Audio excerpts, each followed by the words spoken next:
রাস্তায় অর্থও লাগে, দেহও লাগে।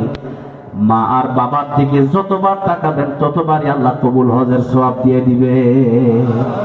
ওগুলো করেন, একবার সহজ, কিন্তু তার পাওয়ার অনেক বেশি, তার ফজিলত অনেক বেশি।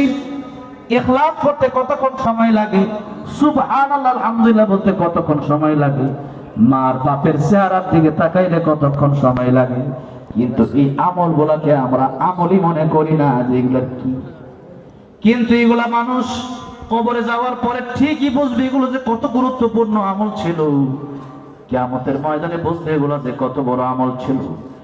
সপ্তম আকাশ সপ্তম জমিন মিজানের পাল্লায় দিলে মিজানের পাল্লা লড়ে না।